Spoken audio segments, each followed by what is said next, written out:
Yep. It looks like they're getting tired though. I'm getting ready to stream myself. So like I can't wait around.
Alright, there we go.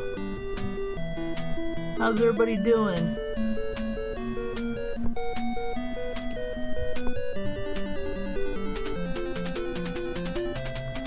Gonna go ahead and let this intro play out a little bit. Hey Alex, what's up? Hey William. Push, what's up? Alright, so I was gonna stream Splatterhouse tonight, and unfortunately I can't find my connections. They're out of the box for some reason. So this was actually the next choice. So we're gonna go ahead and jump into this childhood favorite of mine.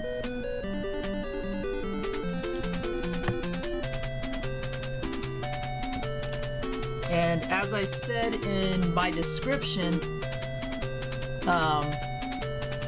this is actually the third NES game I ever got, and I still own it, complete in box. Monster Party is definitely one of those games that has been overlooked throughout the years. It has a cult following. Those of us who remember it definitely either own a copy or just have like a lot of really good memories with this game. And it's been a favorite of mine for ever since I got it. And because I'm a big horror fan, I think my mom took a look at the box art and she's like, yeah, I gotta bring this home for him because I think he'll like it. Unfortunately, the box art's a little misleading.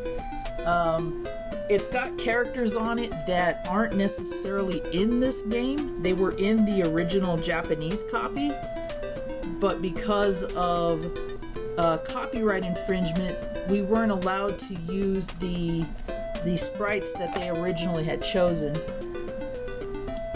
So here's the backstory here. You got this little boy Mark who you control. He's walking home randomly from a ball game late as hell. God only knows how long he's been out there. If my mom caught me coming home late that night, I'd have been, well, you all know. So anyway, he's walking home. This alien or monster or whatever you want to call him lands in front of him. They start chatting. He's got a very human name by the name of Bert, and he actually recruits this kid. Now, me as a kid playing this game, this would have made my life. If a monster came out of nowhere and was like, hey, do you want to go to my world and help me kill some bad guys?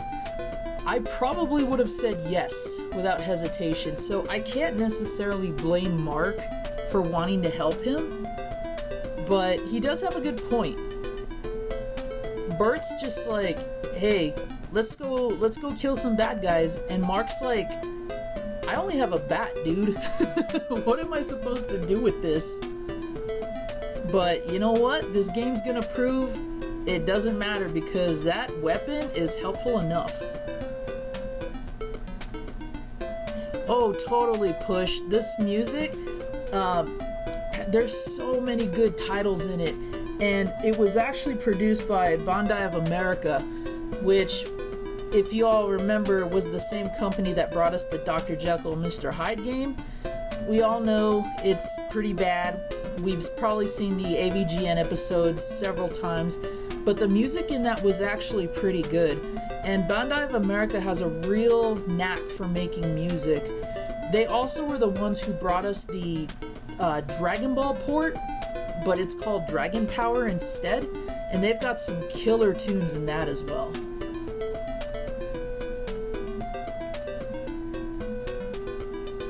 Exactly, J-Love, and you know what? You just reminded me. I think I'll stream Monster in My Pocket either tomorrow or some other day.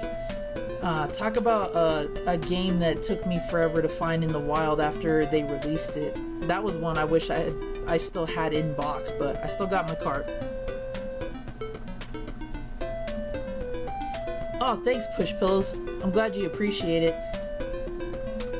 I could talk for hours about some of the games I own or games in general. So if you guys learn a thing or two, or if you have anything to share, go for it. I am all about that, because I'm sure there are some things that even I don't know.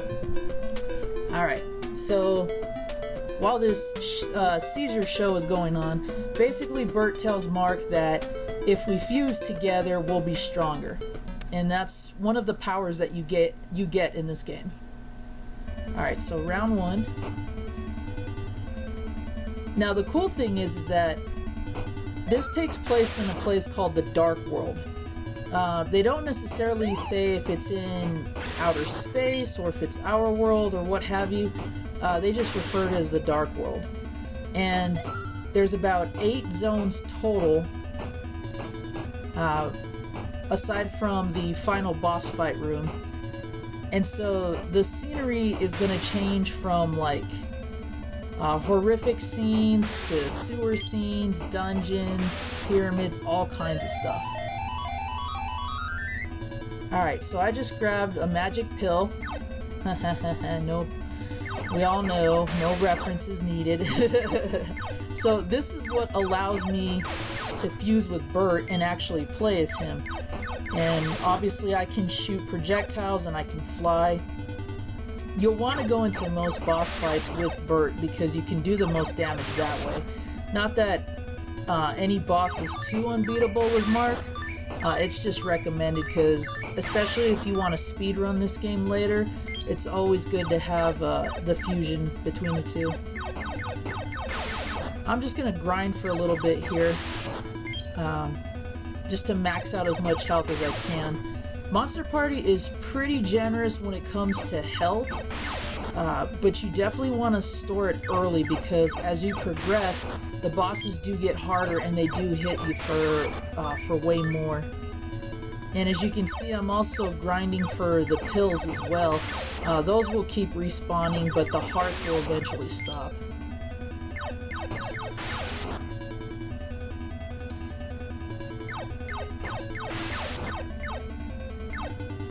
Oh, I'm sorry, J-Love. I've been trying to tinker with the Nightbot since last night, no pun intended, and I don't know why it's doing that. I've actually removed it from my YouTube administrators list, and it just keeps popping up, so I'm gonna have to take a look at the Nightbot settings and see if I can fix that. I only wanted it to really share my stream link, so I don't know why it keeps doing that. Alright, so we've maxed out all the hearts in this area, so I'm gonna go ahead and fight the first boss here. Hello, baby! Ugh. I really wish this had been Audrey 2, like it was supposed to be. Now, if you went into this fight as Mark, the perfect spot would be to stand right here and just bat the bubbles at him. It does shoot them very sporadically, but there's a perfect angle that you can just knock them back at. And physics actually plays a really important role when you're playing as Mark, because if you aim your bat just right, you can just stand there and bat stuff left and right and never have to move. Get a P.O. box one day. You know what? I may just do that. I may just do that. Oh, here's a silly little glitch that I'm going to show you. So, I'm going to let my fusion with Bert wear out here. And that's a cool little indicator they give you. Alright, so that's worn off. So if I was in here, I'd probably stand about like right here and just bat the bubbles back at him. Here's something that's pretty cool.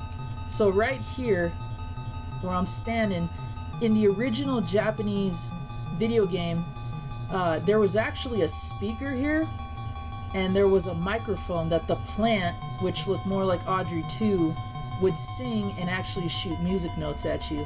When Bandai converted the cart, they forgot to take this out.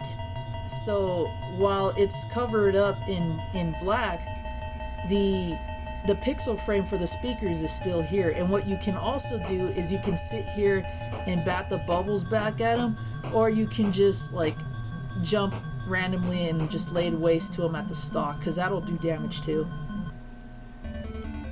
Alright, so we'll go ahead and leave that room. And if you saw, it left like a question mark. The question marks can have a variety of effects depending on just the random generator that they're on at that time. You'll either get points, you'll get a fusion, you may get energy. It's just a variety of things it can do.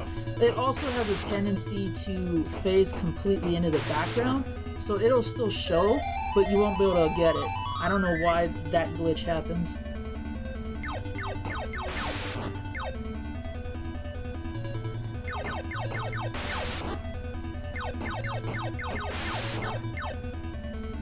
Oh, you're welcome, Push Pillows. Yeah, like I said, I could talk for hours about games in general, and this being one of my favorites. I've looked into so much history about it, why we never got the Famicom port, why, what the original monsters were, all of that. So I'd be more than happy to share any of that information with you.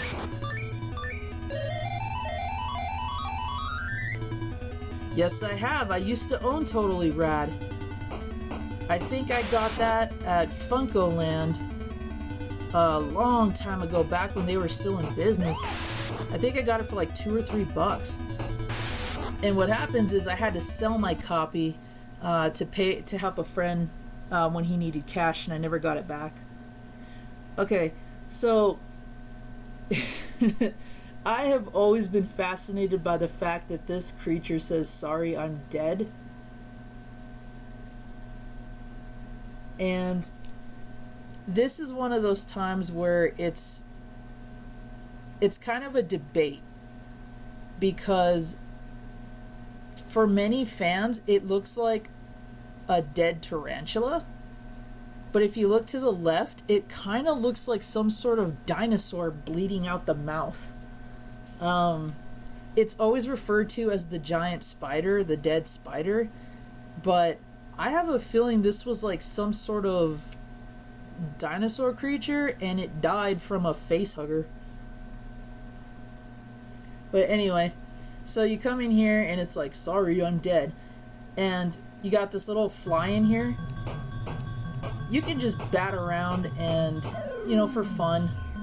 And you'll get the question block just from entering the room. I don't really remember if you have to go in there and trigger something, but it's just a fun little gag that they throw in there. Alright.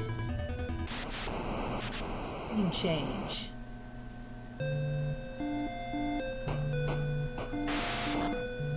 Oh, you should totally push pillows. Totally Rad is a really good game.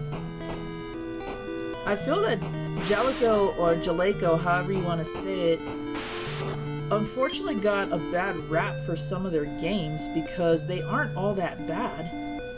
Come here, Dougie. Come here, Dougie.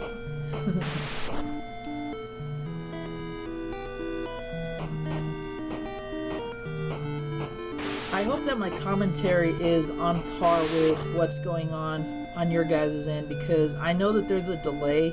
The last thing I want to be is even more confusing. Now tell me these graphics don't look hellish in any way or aren't impressive at all.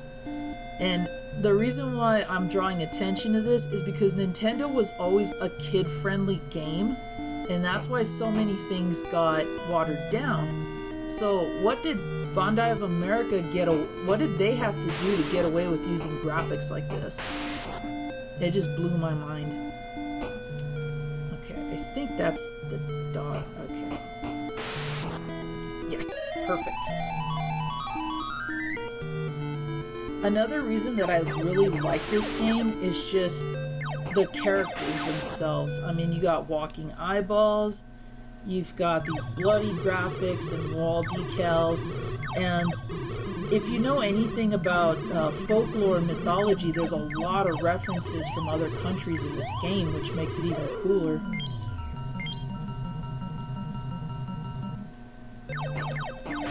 One channel I'd like to throw out on that note is if you've ever come across Gaijin Goomba's channel, definitely check him out. He did a great episode on this game where he talked about the Japanese mythology that's found throughout, and he pointed out like the fact that those ghost children are in Japanese school uniforms. The dog with the human head is actually based off of a Japanese myth called the Jinmenkin. He pointed out so many cool and interesting facts, and I've been a fan of his channel for quite a while, and I'm looking forward to meeting him for the first time at Retropalooza. But if you like that, if you like anything where culture and video games blend, definitely check out his channel because he knows a lot about that. Alright, so now that we've got the key, we can head out of this level and go to round 2.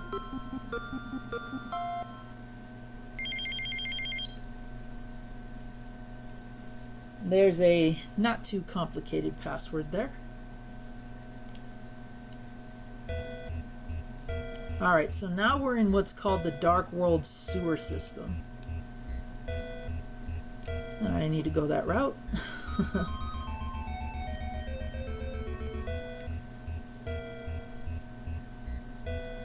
Alright, now see, watch. Here's where physics definitely play a role. You see how the bat comes in contact with the blood dripping? Look what happens when I move the bat closer. See how the angle's different? If you go further back, go straight, you can use a lot of enemy projectiles to actually help kill the same creatures.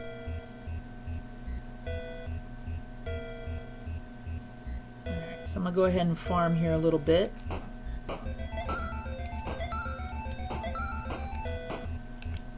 This level has also a warp system that made speedrunning it back in the day a lot easier. Some of these little pipes here, these pipe holes, there's actually warps. So if you trigger those the right way, you'll either go further in the level or you'll go backwards.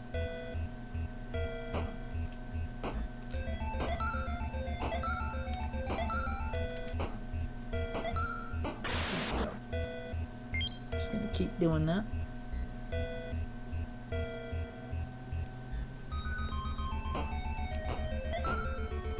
Oh, come on. There we go.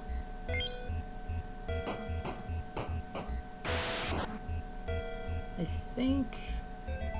yeah, this might be the last one I can get.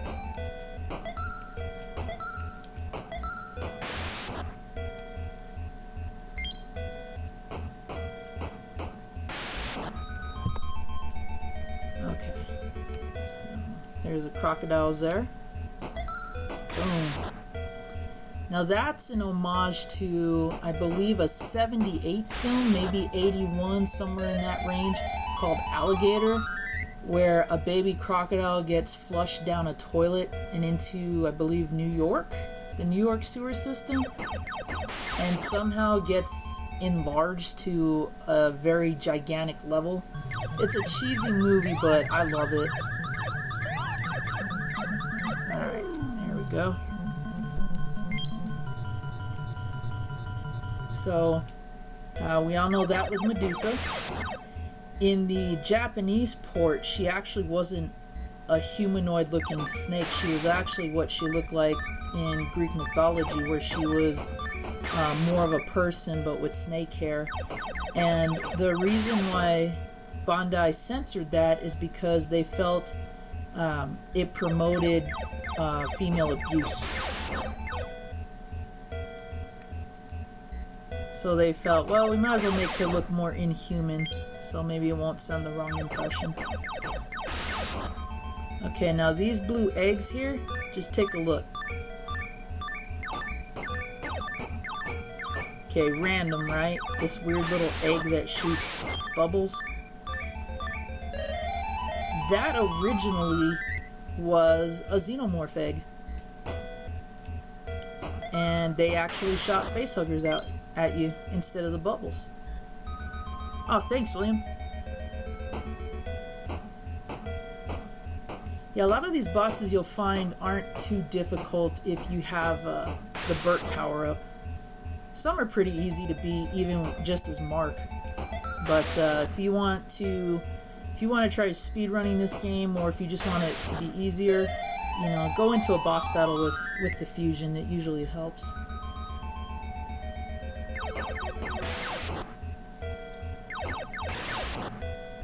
And also, one thing to remember, if any creature shoots a projectile, chances are you can knock it back at them and either one hit kill them or at least do a lot more damage than you could as Burt or Mark. Yep, blue eggs. Originally, they were a different color too. And for copyright reasons, they took them out. Now here's one of the most remembered boss battles in this entire game. That is actually a fried shrimp.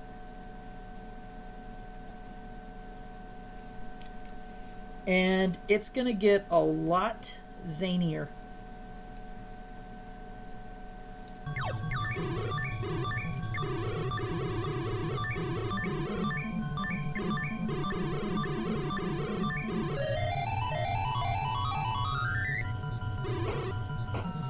Yep, next up is the onion ring. So random, I know. Ow. Not gonna lie, every time I fight this boss, I always want fried food.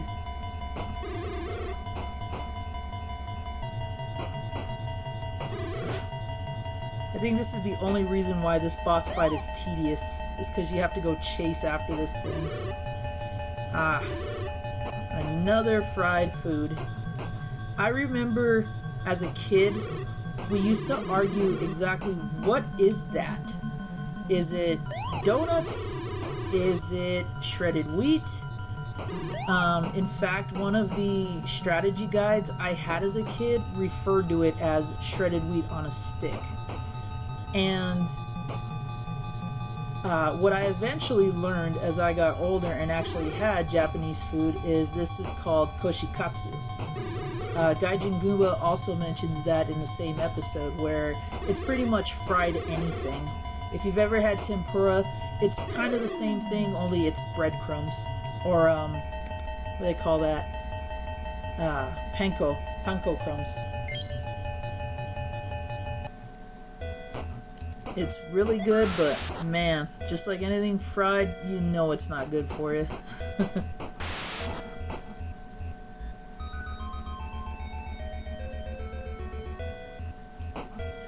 This game is filled with so many good pop culture references and gags. I just love it to death.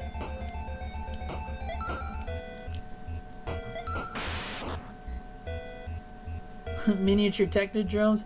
Actually, what they are is a parody of the teleporters from the Fly movie with Jeff Goldblum.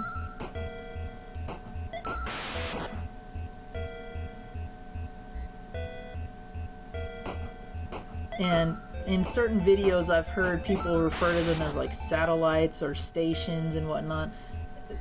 Kind of close, but they resemble more of the teleporters that Jeff Goldblum built in the David Cronenberg Fly movie, which I have to say is one of the best science fiction films ever. Science fiction films and remakes.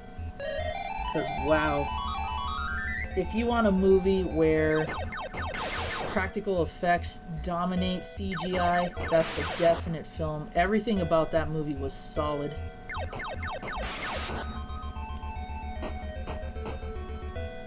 Alright, I believe the last boss is over here. I could be wrong.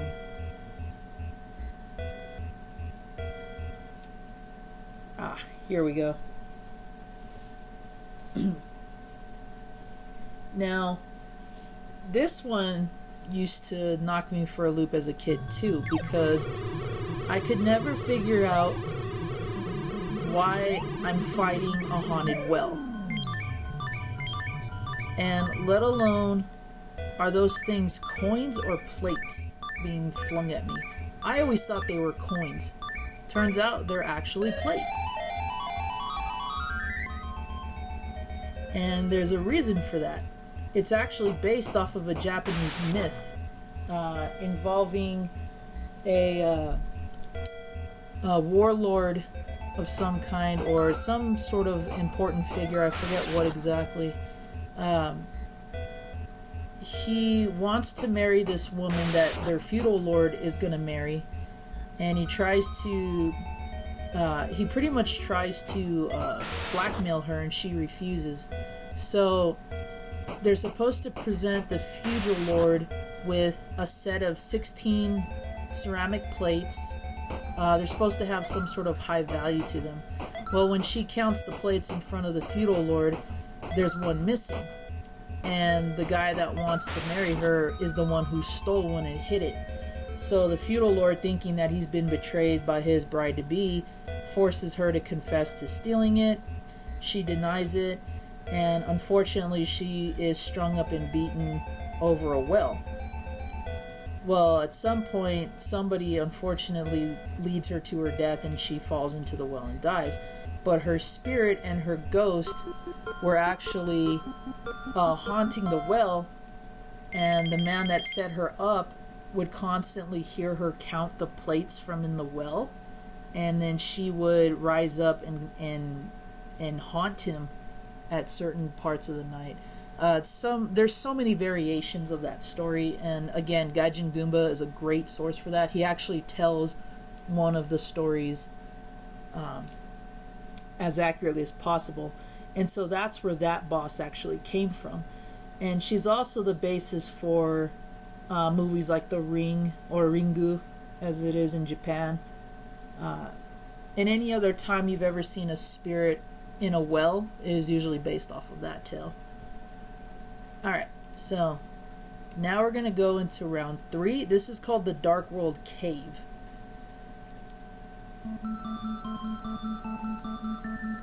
This has some of my favorite stage music and effects. And you'll notice my outfit is manly pink.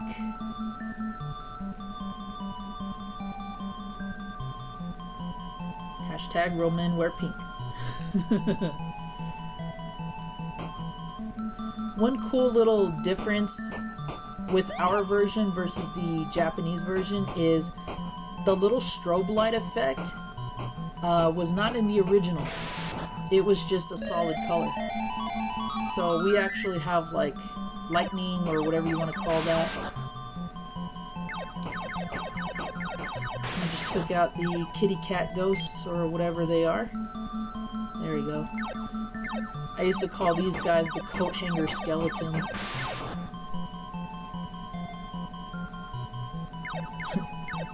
It's salmon. It's clearly salmon.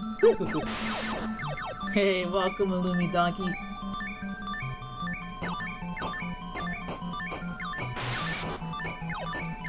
I gotta get another. There we go. Another cool little character change. Those bat or cat ghosts, whatever they are, were actually vampires in the original. And they were modeled after Bela Lugosi's Dracula, who they recreated on the box art but isn't in the game. Along with the Gillman, the creature from the Black Lagoon, there is a different take on a xenomorph on the box art and a wolfman. The only ones that were actually in this game were the killer plant and Medusa. Now this is a minotaur, but they call him the Cowman, and you're gonna see why.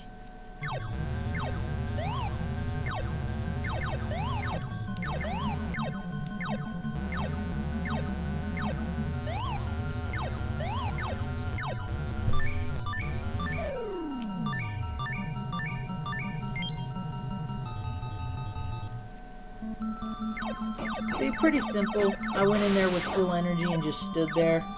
I'll be able to get all that back. So again, one of the reasons why grinding early on is so beneficial. And even if you lose energy, you can always find another grinding spot. Ah, thanks, Push Pillows. Again, I'm so glad you guys like that.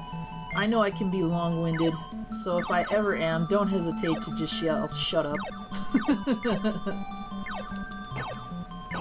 Come on. There we go.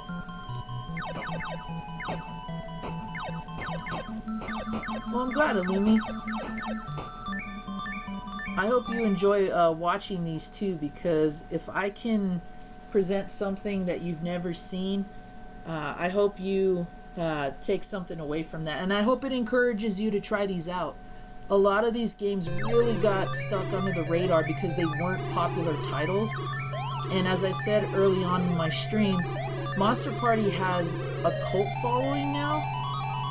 It probably won't ever be a Mario game in any way, but for those of us who remember it and still cherish it, this is definitely one of the games that just, for so many reasons, we feel deserve an HD remake or a sequel.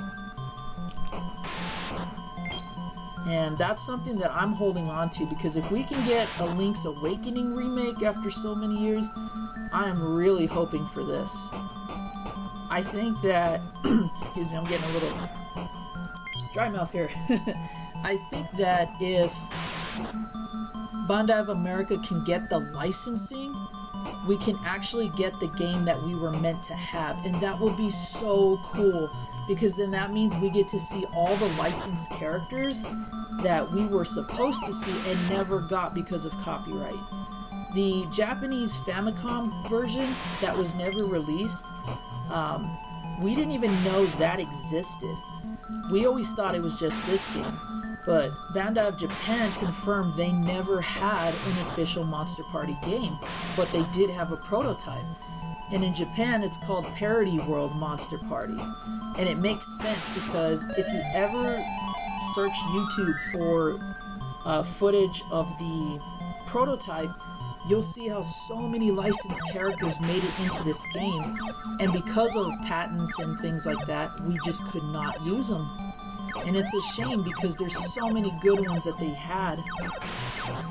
I don't think it hurts the game in any way, but if you're a fan of popular culture and horror and sci-fi movies like I am, whether they're the cheesy ones from the 30s to the slasher 80s or what have you, you definitely will appreciate what was originally in the game. And speaking of which, this giant spider right here was actually one of the aliens from the movie The Thing, the John Carpenter remake. And so if you've ever seen that movie, if you remember the part where one of the human heads sprouts spider legs and extended like eyeball antennae, that's what was here. And so they replaced that with a giant spider because it was the closest they could do. But I'm telling you, check out Parody World footage online if you can find it. I know that some people have done playthroughs of it. I don't have the prototype. That actually belongs to two collectors, one who held on to it. Another group of collectors actually dumped the ROM for us to play. And I think there's a website where you can download it from, but I came across an Etsy cart. I don't know how legit it is, but if they can turn Parody World Monster Party into an NES cart, I will definitely buy it and stream it. Oh, isn't it, Push? There's so many good soundtracks in this game. So many good ones. And like I said, it's a shame that this game never got popular because of that.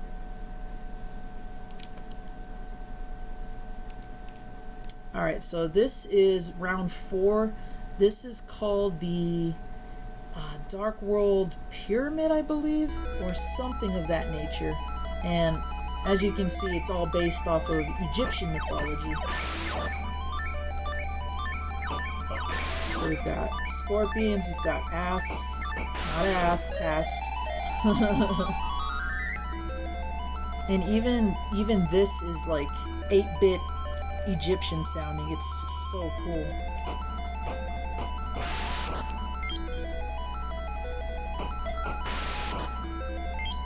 Oh, I killed that snake too soon. I could have actually used his poison to destroy that rock. Right, Illumi? Totally. And Wonder Boy was again a series that got pushed behind after so many years. I'm so grateful that Johnny Millennium, the Happy Console Gamer, did so many good coverage videos on Wonder Boy alone, and he talked about the differences and similarities between it and Adventure Island. Okay, so we have 2 different routes we can go to. I usually take care of this boss first. I'm gonna head in this direction, and we're gonna fight what they call in the book a giant samurai.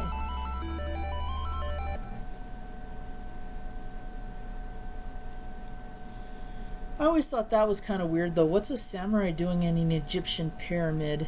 And you know, when we catch the other bosses in a little bit, I don't think it even matters because they're just, yeah, it's out there. Normally I would try to go into this boss battle with Bird again, but he's not too difficult. And when he says he's a slowpoke, he really is, and this is how you use that to your benefit. So you could take the time to bat the swords at him. I do a few times, and then I just wait for him to hit me or approach me, and then I just wait for him to walk up close and then just bat his legs out. And that last scene right there, you're supposed to see the spirit leave the samurai armor. It's actually based on the legend of Bishamon, the haunted samurai. But what's weird is I kind of blocked it, unfortunately, but his legs seem to cross, and it looks like he's wearing a tutu.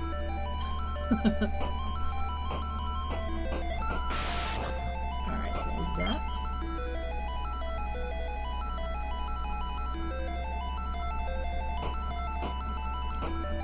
I love how the hieroglyphs and the statues of Anubis back there just look so good. And the game is so simple looking too. It's just so simplistic, and yet it's such a fun game to play. Alright, so here's the second boss battle.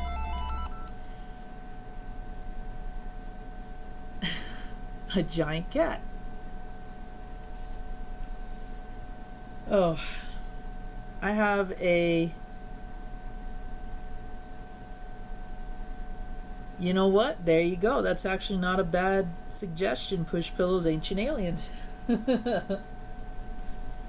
And considering what's hanging in the background, yeah, I'm kind of wondering about that. Alright, so here we have the giant cat, and don't mistake his little face,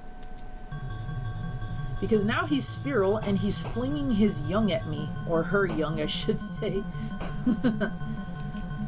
Alright, so again, if you find your sweet spot here, you can bat the cats.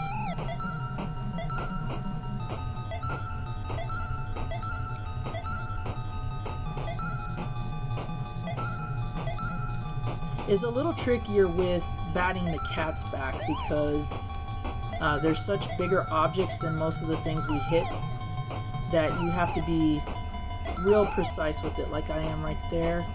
Yeah, see, and even still, shots are ricocheting in different directions.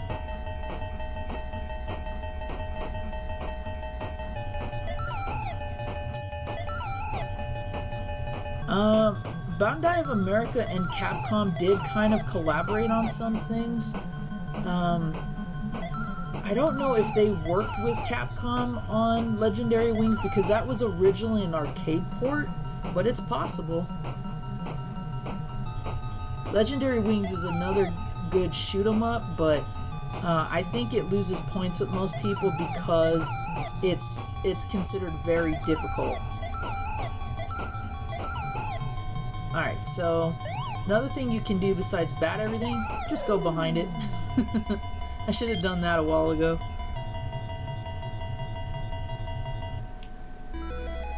I have a cousin who to this day, when she plays this game, she will not fight that boss. I usually have to do it for her because she doesn't want to commit animal abuse.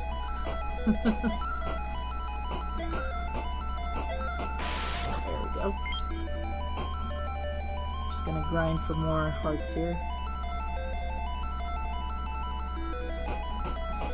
Now, in the Japanese version, the giant cat was actually an evil mogwai, and what he would do is he would be the mogwai in the beginning, he would duck down, and then he would turn into a gremlin, which is why the smaller creatures he was flinging may have looked more like gremlins to you than cats because of that. That made getting that heart kind of useless. Alright, let's see if we can do that again. Hopefully not get hit. And I jinxed myself. Oh, that ran dry. No problem.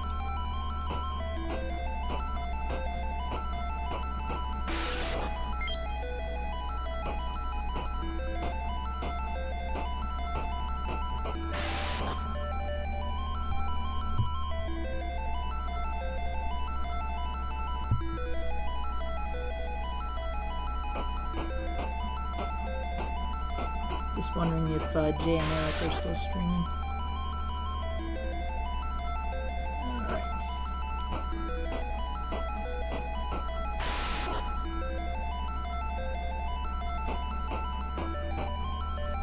It's funny how when you create a music sample, even if you have to loop it for 10 seconds or so, if it's done really well, you don't even notice the loop really.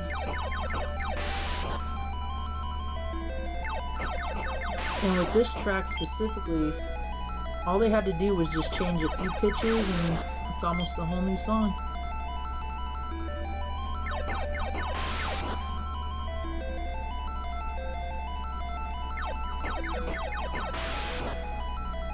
Oh, that might have been the only door. Okay, I'm gonna go back and get another...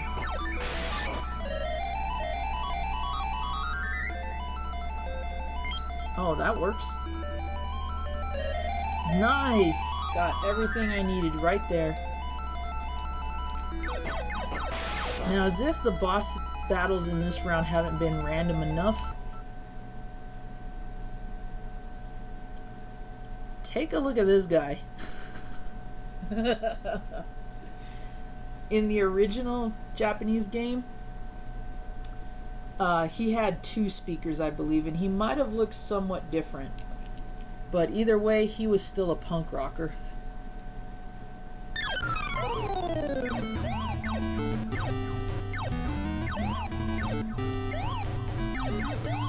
And that speaker is, I believe, what they used in the Audrey 2 boss battle. I think it was similar to that or slightly bigger. If any of you guys are musicians out there, he probably had a Marshall stack, so if he did, he definitely got quality.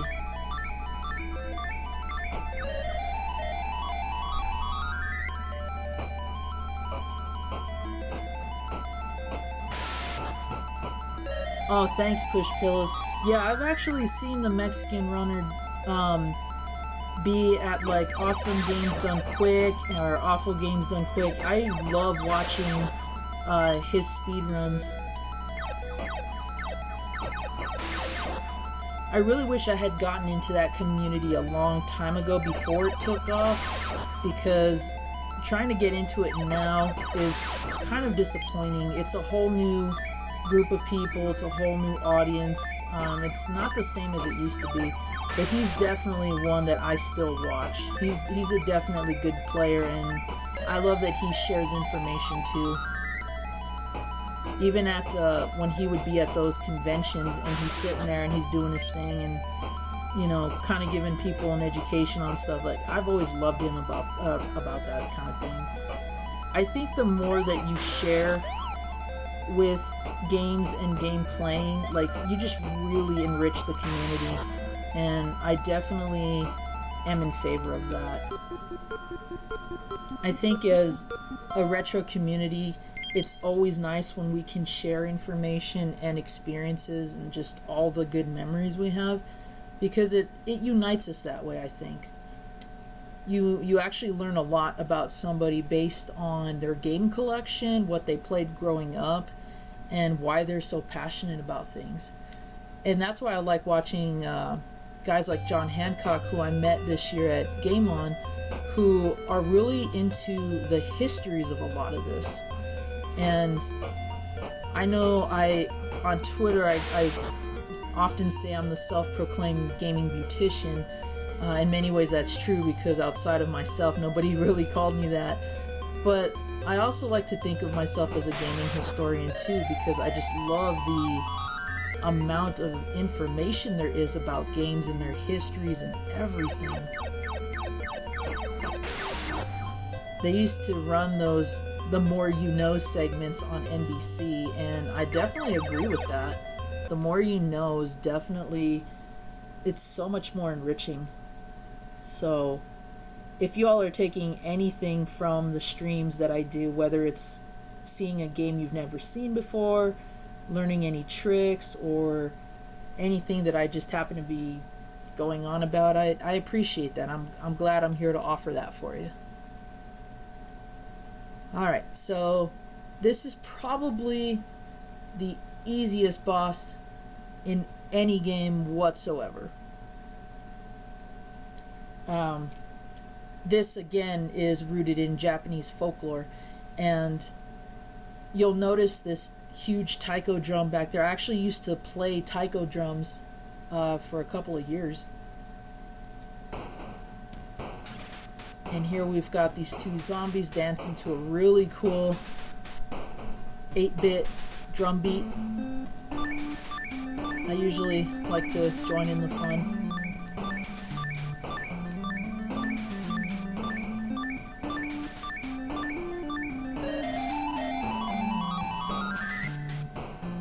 I remember the first time we got to this level, And the first thing we started doing was beating the heck out of these guys. They never come off as threatening. They never attack us with anything. And the more you hit them, they just keep regenning. They fall apart. They come back up. I should have showed you guys that, in all honesty. I'm trying to remember where somebody might have covered that in a video, but yeah, if you bat at them, they go to dust, and then they come back up, and they start doing the same dance. And this is based off of a Japanese festival called Obon, where it's like Dia de los Muertos, only it's not a day or two long. It's actually like a whole week or two, where Japan will even take time off from work to prep for it. It's honoring everybody who has left this world.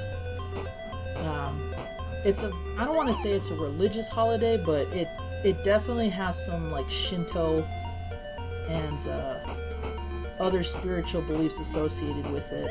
You may have seen different depictions of it in animes or in film. Scenes where you might see characters sending boats with candles in them out into the ocean. That's based on Obon as well. So you're just honoring the memories of the deceased.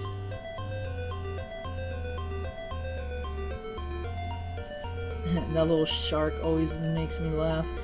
There's a Jaws right there, or Bruce if you know the name that they gave the animatronic for that film. In Finding Nemo, when they meet that shark Bruce, I started cracking up because I instantly got the reference. And people are looking at me going, why is that so funny to you? I'm like, if you've ever seen Jaws and you've seen the behind the scenes stuff, you know that's what they named him.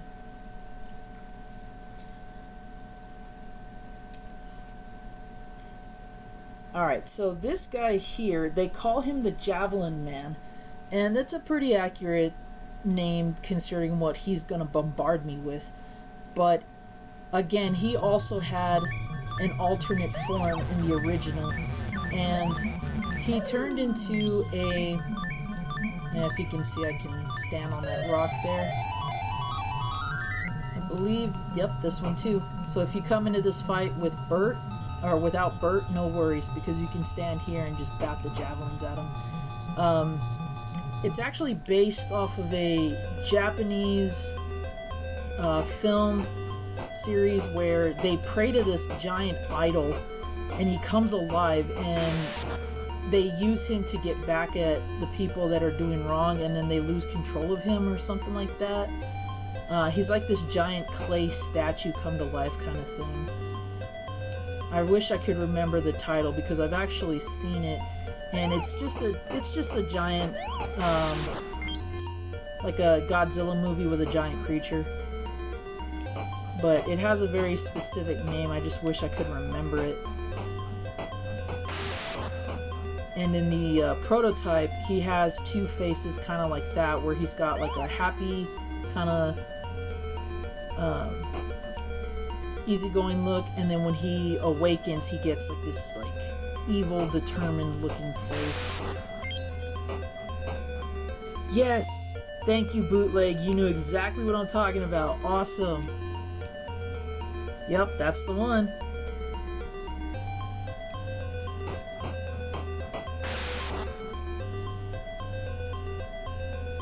Oh, hey Joel, welcome. Thanks for being here. Appreciate it. Guys, if you haven't checked out Media Glitch's channel, please do so. Joel and his crew do some amazing videos. They do reviews, they do like talk show, game show panels.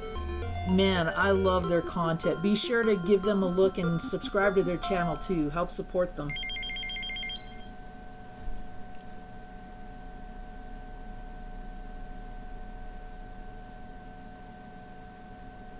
Yes, thank you, Bootleg. That's what, yeah, exactly. That's the one I'm looking for. Because they have to, I forgot if they have to make like an offering to him of some kind, but they have to awaken him. And I forgot, oh, it's been forever since I've seen it. But yeah, that's the one I'm talking about.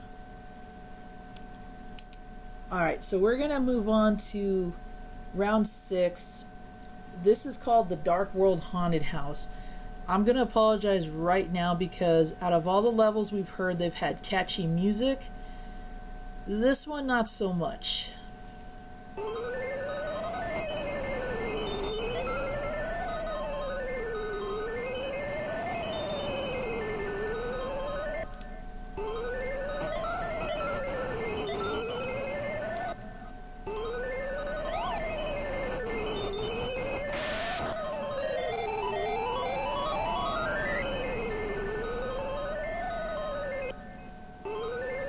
I must have missed that bootleg because, man, that's the first time I'm hearing it. If you've got the title, let me know.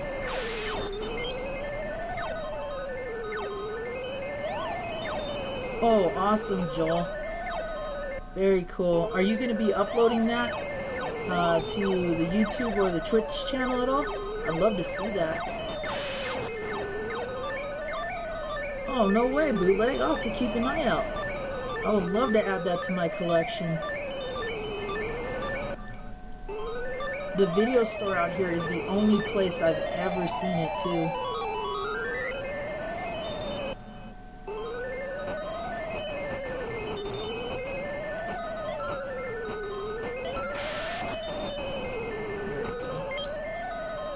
Ugh.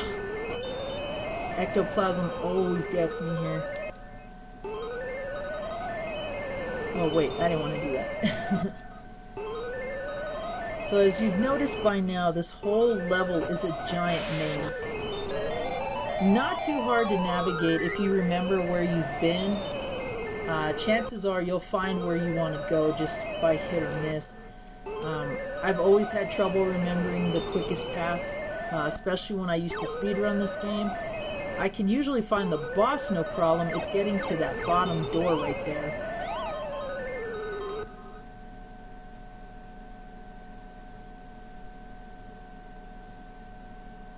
Okay, cool. I'll be sure to log into Twitch and take a look. I would love to see a playthrough of that game. Guys, again, be sure to check out Media Glitch's channel. They do some amazing, informative and comedic videos. I actually got to meet Joel for the first time at Game On, and yeah, it was a very humbling experience, so definitely check them out.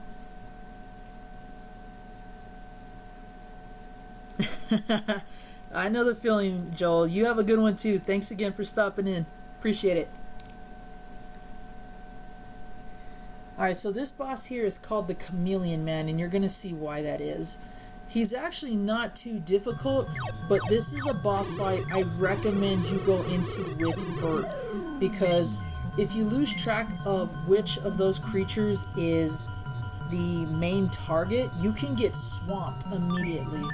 And their usual tactic is to trap you in the corner.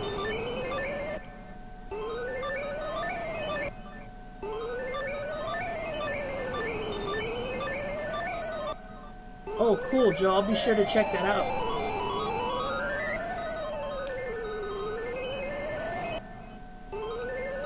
Just gonna grab another power up here.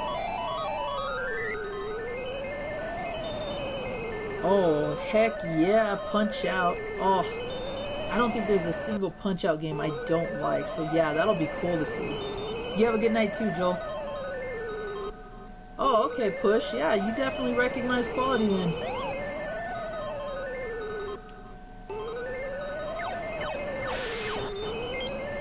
I've said it before and I'll say it again. G4 needs to get Joel and his crew stat. If they want to revive their channel and make it good again, they need to get the whole Media Glitch team on there.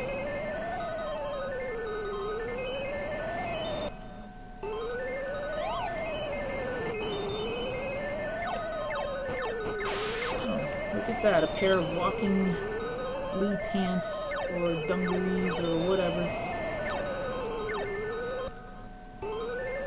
Ugh, see, now I'm looping again. And I know there's a part where you kind of need Bert to fly up to something. You just gotta keep it. Okay, come on.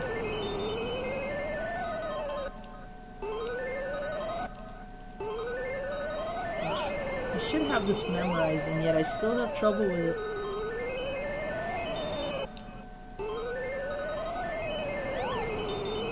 My way here. Yep, I'm backtracking again. Ugh. And again, this is one of those levels where if you grind prior to it, you don't lose as much health because you'll have so much in reserve. And although the ectoplasm is easy to avoid, I don't really care most of the time because I just want to plow through the level and get it over with. Also, I wasn't a fan of the constant wind howling, even though it's such a cool effect. It kind of got on my nerves as a kid.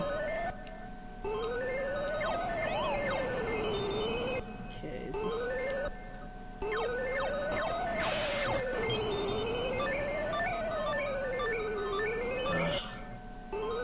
Yep. I think I've been to all these rooms except the one I want. I think I need to get back to...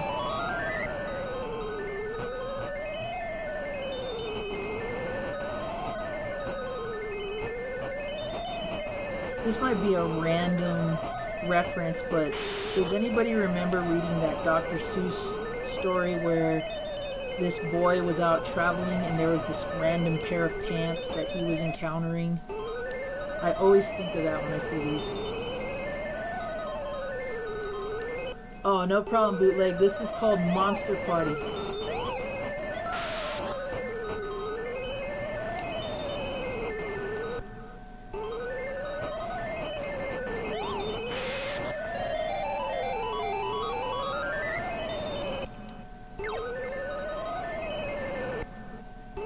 Okay, so I need to get over there. Okay. Is this what led me to that floor? Yep, okay. So, this one. So far, so good. I think I'm on the right track. Okay. Nope. Whoa.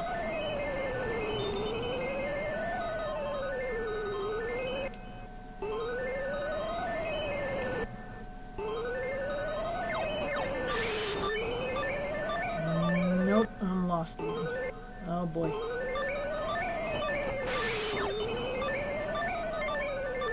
That works too. Okay. Whew. Oh, no worries, Bootleg. I was saying earlier that this is one of those kind of titles that really wasn't popular back in the day, but because it has a cult following now, it's starting to come up on everybody's radar that remember it. And it's actually not a bad game. Okay, those pants are glitching somehow. Glitchy pants. Okay. Maybe that's the door.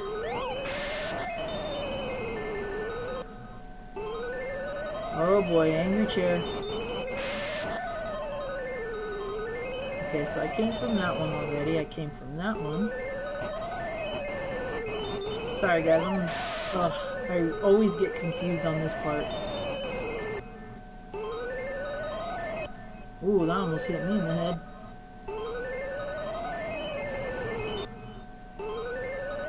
I need to get to that floor.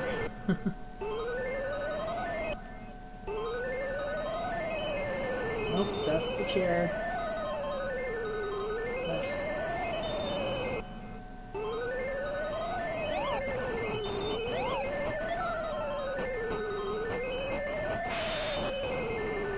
I'd like to know what masochist programmed this level.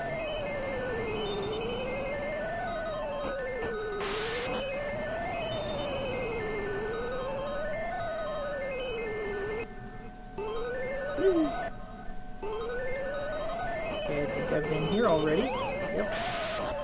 The giant table, the the walking pants.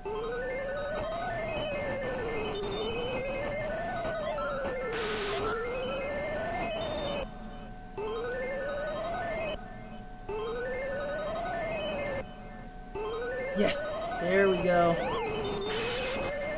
finally done with it.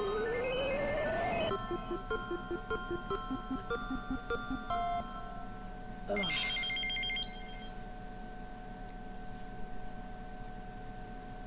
Okay. So now we're on to round 7. And this is called the Dark World Tower. This also has one of my favorite musics in it too. And it's the only vertical level in the whole game. Oh my gosh. Get away from me, bro.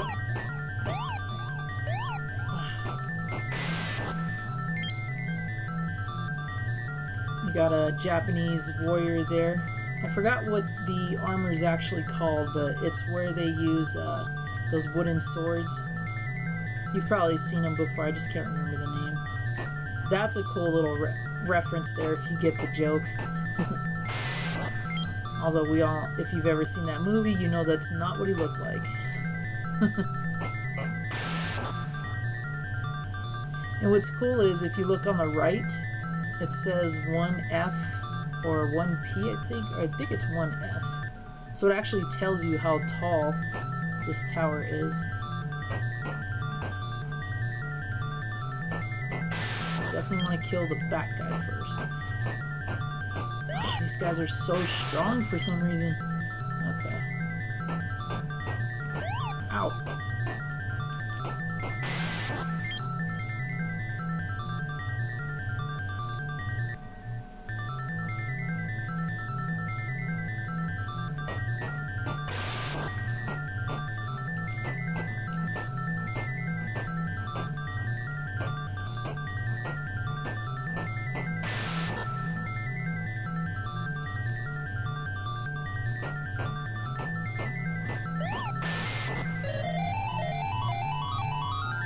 Okay.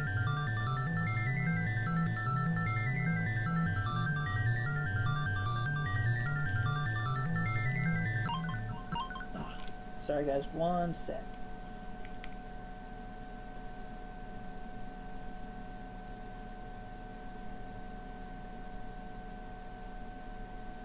Just checking my phone real quick.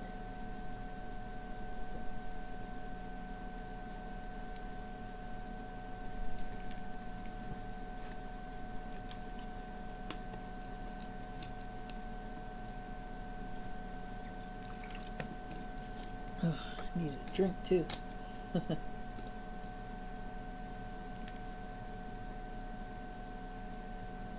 Alright, back to it. Oop, there we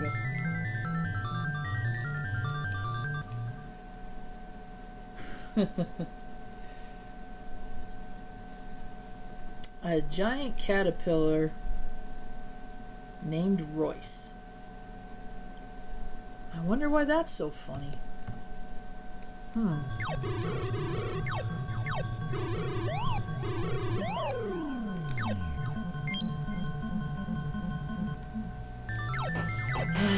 Gotta love the cheeky humor.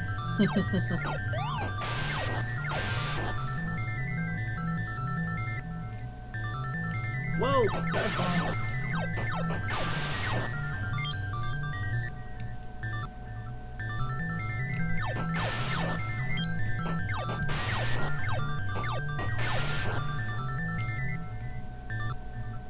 Gonna grind for some more hearts real quick. The next boss isn't too difficult so long as you're Bert. He can be beaten at while you're Mark, but I always recommend playing as Bert when you fight him. It's just simpler. There we go.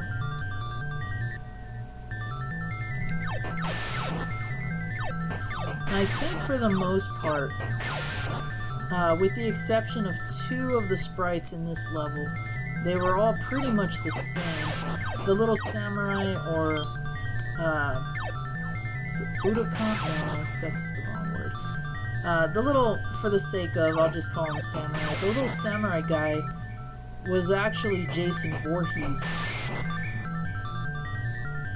in the original. And you could see how they altered his sprite too. Oops, wrong one. Yeah, don't bother following those instructions. They don't do anything. I must have tried that for at least 10-15 minutes as a kid. And all it kept saying was, come again.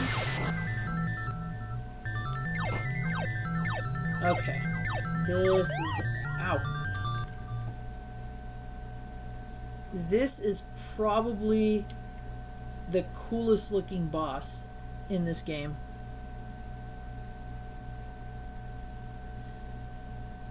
And I love the fact that he says entrance to hell, because you rarely saw any reference to that whatsoever in an NES game. I think the closest thing is Rambo when he says damn or something like that, maybe hell. But I always thought this was the coolest looking boss. The fact that you actually fight the Grim Reaper, it's just really cool. Now here's where being Bert is going to be to your advantage, because those heads are so annoying to dodge and hit. It's just easier to go into that boss fight as Bert, because then you can just fly like I did and just waylaced to him. Or lay waste to him. Waylaced. And once again, in the Japanese version, that was actually a giant xenomorph. And he stood there and he would fling facehuggers at you. Pretty much the same ones that came out of the eggs in the earlier stage, but these ones were more detailed because they actually followed you.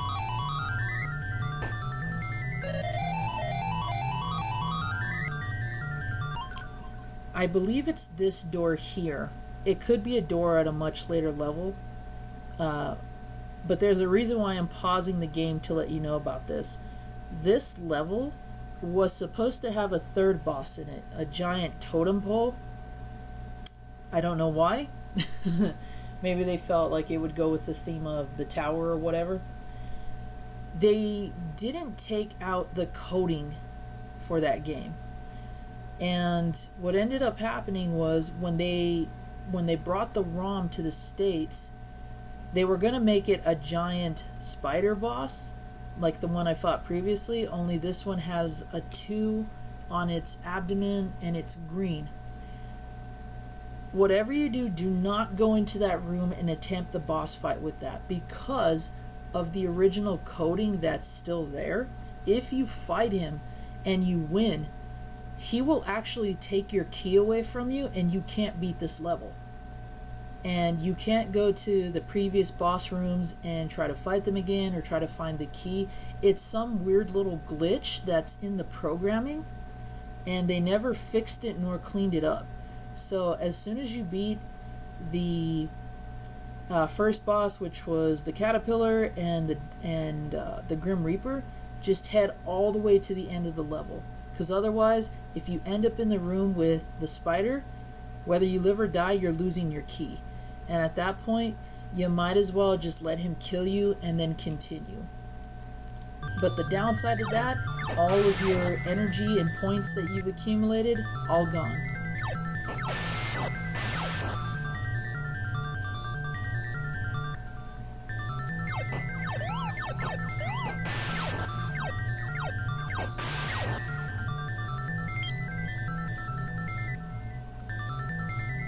See, there's one of these doors leads to him, and you just don't want to waste your time with it, honestly. I learned the hard way.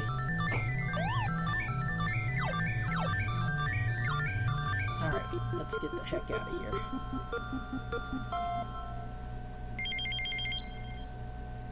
of here. Do you want me to explain that one, Push?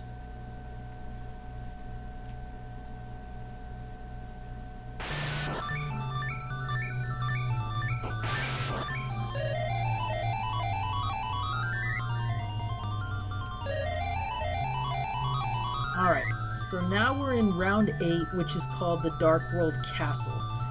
This is the second to the last level. Oh, I'm sorry. This is the last level before the boss. What's interesting about this and I learned this after playing this level so many times as a kid.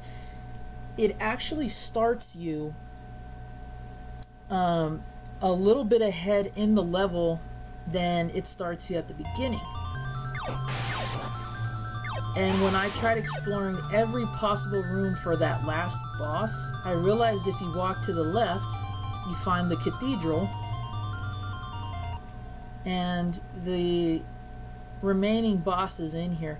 I usually fight the dragon first because he's the most difficult of this level and of the game, in my opinion, because he is relentless when he starts chasing you.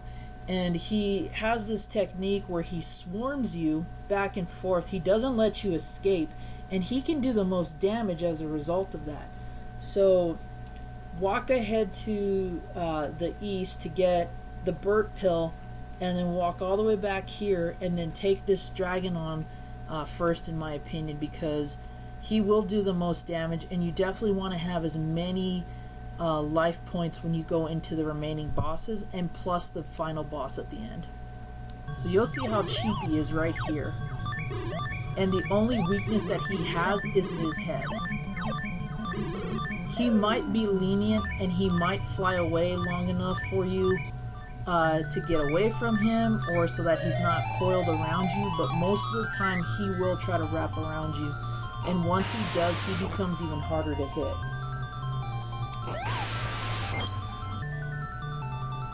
Okay, so we've got a farming point there. There's your constellations that attack you here. You actually can destroy those as mark if you bat one of the stars back at it. Got some witches. This here is called the giant hand creature. I've always been weirded by that. I don't really see it, other than the fact that he launches arms at you. I don't know. I've always looked at this as some sort of Buddhist deity of some kind because of the crossed legs, but I don't know. Not too difficult. Just keep your distance, and as Bird, just shoot at him. Not too hard.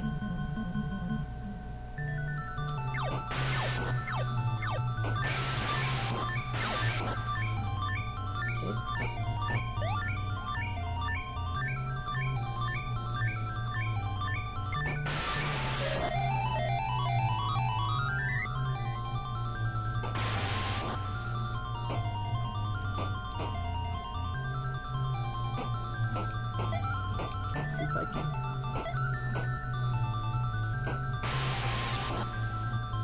See if I can bat. Ow!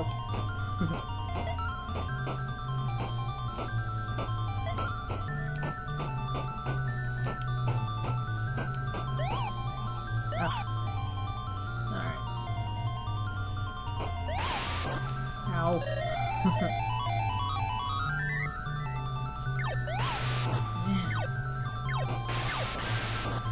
Dive bombing candles or dynamite, whatever they are.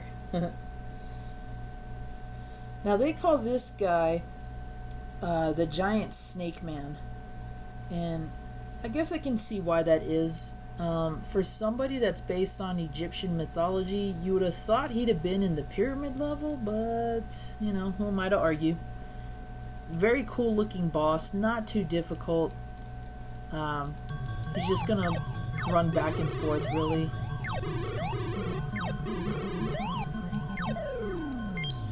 In most cases, I probably would try to dodge him as much as possible.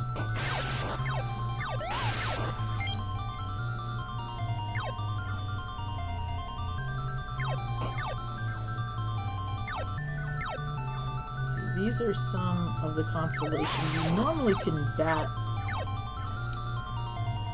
but because I'm already losing a lot of life as it is, I'm just gonna keep going. Okay, so there's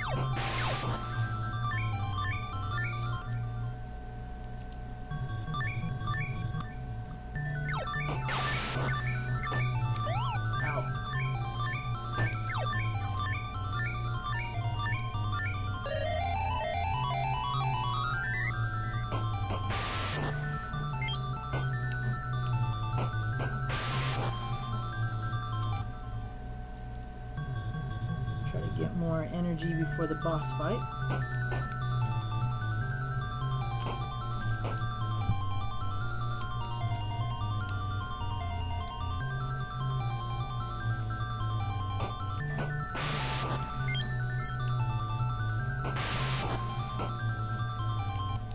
The end boss isn't too difficult either, whether as Bert or as Mark. I'm not really sure which one you can defeat him quicker with, because you have to wait for a certain weak point to be exposed. Okay,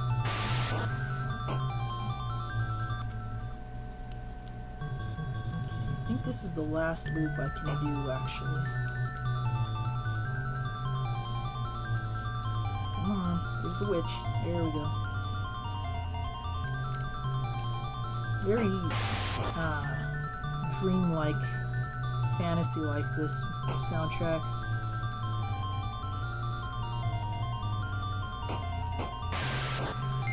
There we go.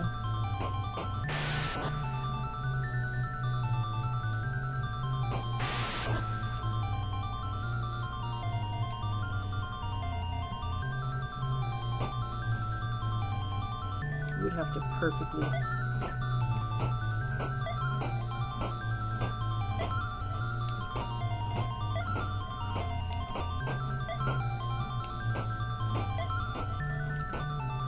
find that angle here. Ugh. Okay, that'll work. And he still hit me. Or it. Okay. So now that we've got the key, we're gonna go into the Dream World, or the Dark World Castle, and we're gonna have our boss fight.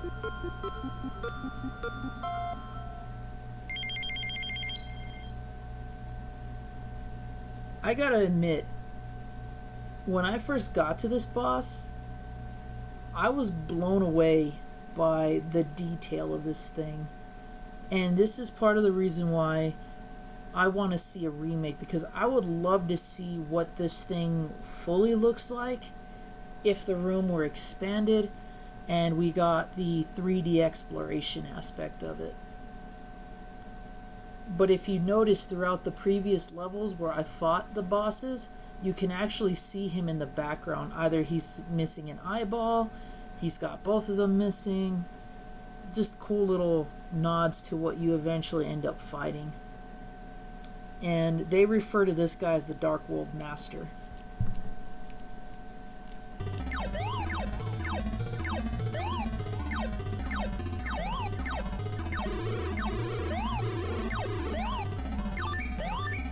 Again, not too difficult, but those eyeballs get real annoying trying to dodge them and bat them.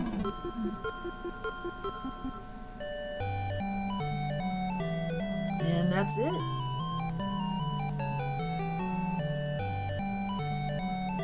So after all is said and done, Mark gets rewarded. I'm just going to play out this ending here, and I want you guys to really pay attention to how this ending looks. Music, graphics, everything. Because this ending is so awesome. I'm surprised that this is an 8-bit ending, let alone... Well, I guess you guys will just... you'll see. I'll just keep the text going.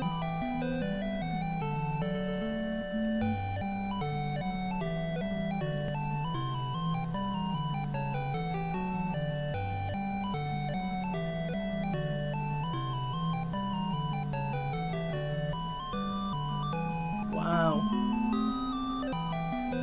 I love the little animation they gave his mouth when he was starting to smile.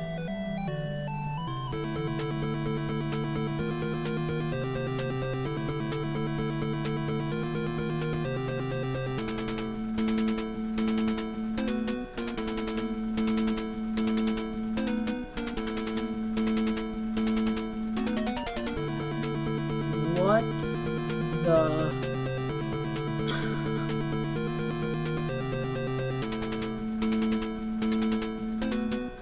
This poor kid has faced some of the scariest things ever. And he's more terrified of these little floating things. But watch this.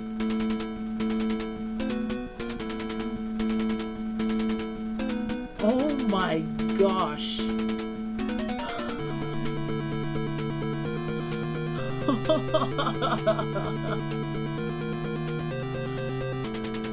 So his reward is a princess that decomposes. Her minions go after him, and this boy rots. Oh wow! How did this get past the censors? Honestly. Oh, fooled you.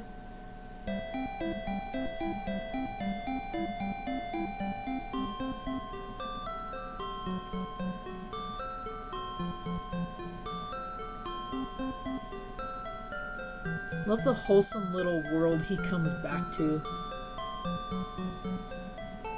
And the fact that his pillow is clear. Got the happy little sun in the background. Don't be late, Mark. Gotta get up.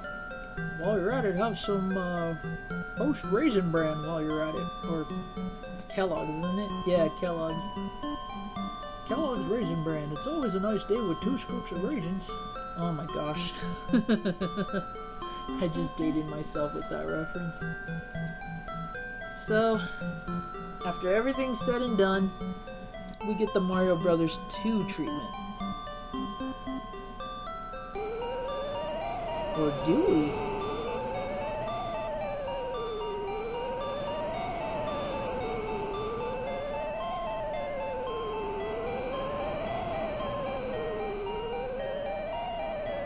Let's go again, he says. And he has Mark's back.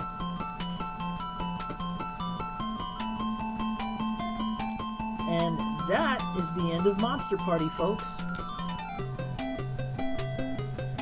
That is part of the reason why I feel this game deserves a sequel and or a remake.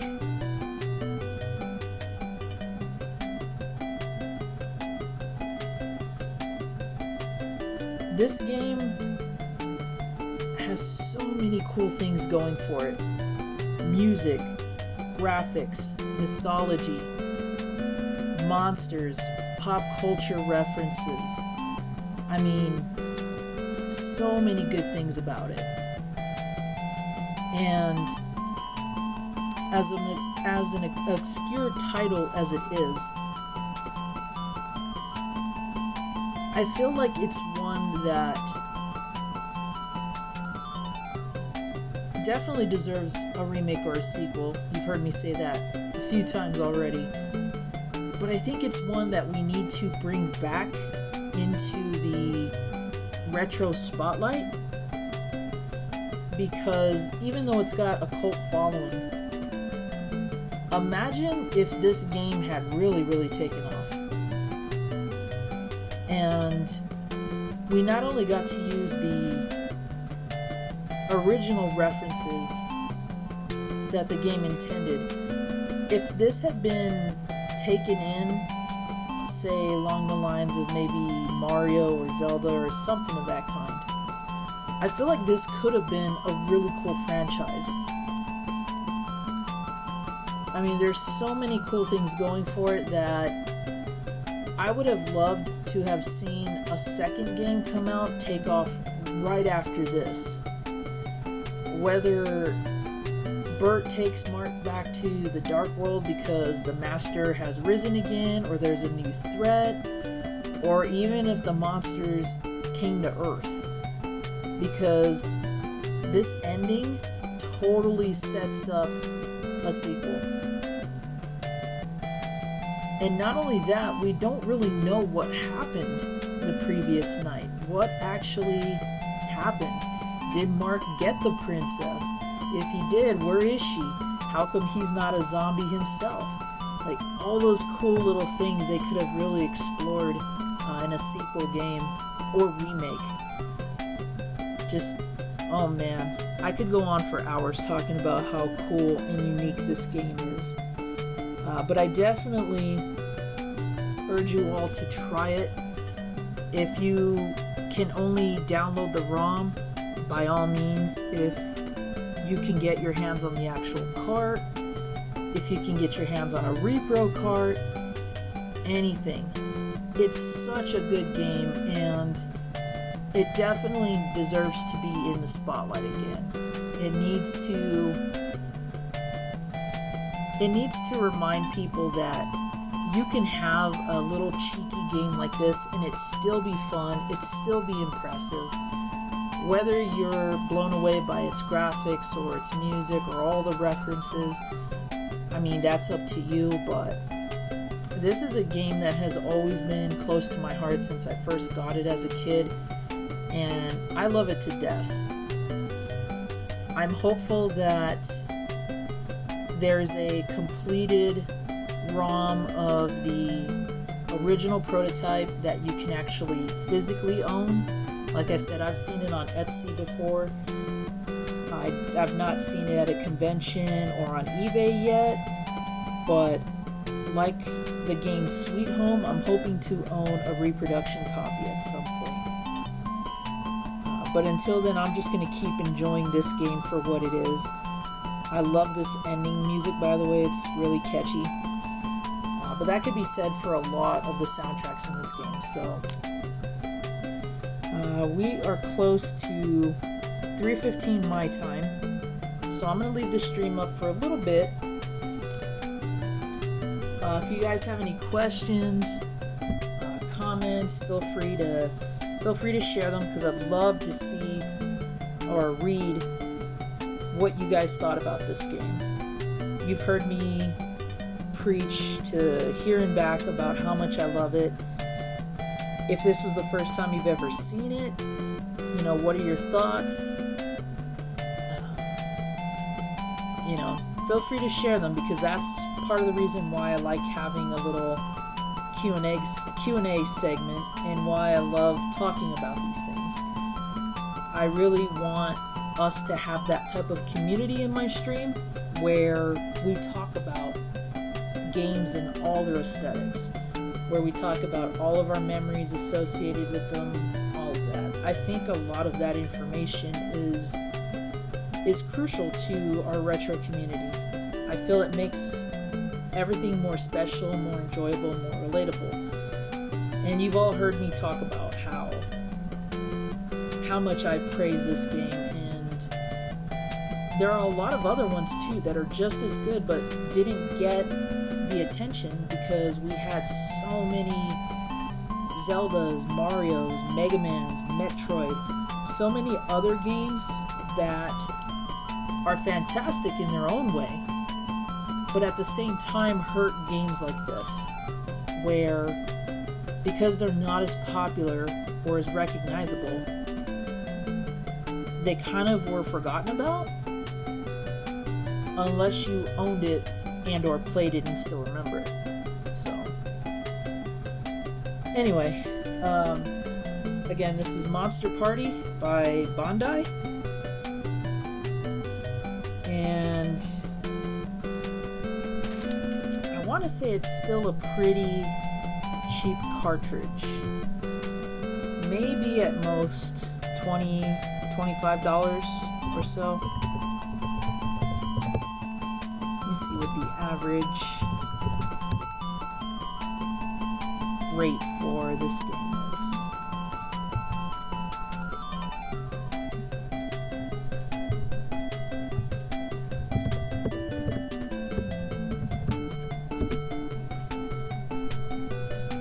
Oh wow, it's actually gone down in price. Okay, so loosely, based on price charting, you're looking about maybe $13 loose, which isn't bad because this used to be a $25 game at some point. About 56, maybe $60 complete in box, not bad. But yeah, if you guys can find it and you enjoyed watching the stream and taking a look at this game, I like to make these streams inclusive, so I feel like if I'm enjoying it enough that maybe you guys are too. So even though you're not holding the controller and moving Mark around, we definitely went on this journey together, in my opinion. So I hope that if you guys ever get a chance to play it, you do. You enjoy it as much as I do, maybe even more, or maybe less. Maybe it holds something different for you, but definitely give it a try if you can. It's a great game to have in your collection. I can't stress that enough. So, alright, we are at the 3:15 mark. So, if nobody has any questions, comments, or anything, I will go ahead and cut the stream in a moment. And again, I want to thank you guys all for being here, supporting my stream, playing this awesome game, learning a thing or two, sharing information, all the good things that I love about the retro community. And I hope that every time that we all meet together that we can continue to do that. I think it definitely gives us a much more positive and growing experience. And I hope that no matter who we're watching, we can keep that going, we can stay engaged that way, and just share our love for video games like I've been doing this entire time. Because the streams aren't only about me, they're about you guys too. I love when you guys share your thoughts on the games that I'm playing or games that you remember that are similar. Ms. J Love mentioned Monster in My Pocket, which is a game that I'll probably stream in the near future. I am going to keep looking for all my cables for my TurboGrafx 16 because I want to know where those went.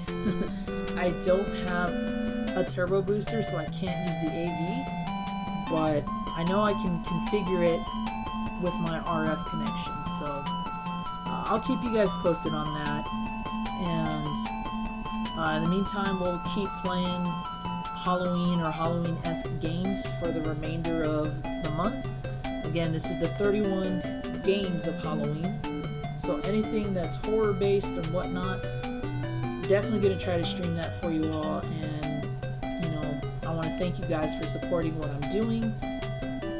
I hope that you all enjoy the gameplay, the graphics, the sounds of anything I play. And of course, I really appreciate it if you like, share, support my channel. If you'd like to, you can support my stream and my channel by clicking on the donation link. It's not mandatory, but in the event that you decide to, I want you to know that anything that I obtain for a donation is going back into my channel. I want to keep providing you all with great content, better equipment. Next thing on my list is a better mic so we don't get the background noise. And I've got some videos that I want to do, some more pickups videos, so that'll all be going to equipment for that, and also a better computer. Because if you guys enjoy the content, I want to be able to give back to you as much as I can. And by supporting me, you motivate me, and I definitely want to bring you the best when it comes to streaming and gaming information as much as I can. So again, don't feel like you have to donate, but if you do, just know that it's going back into the shows, it's going back into the streams, it's all going back to you guys. So I appreciate that from the bottom of my heart, and I really want to thank you guys all for being here. So until next stream, this is Zombie JLT1, your supernatural gamer, signing off.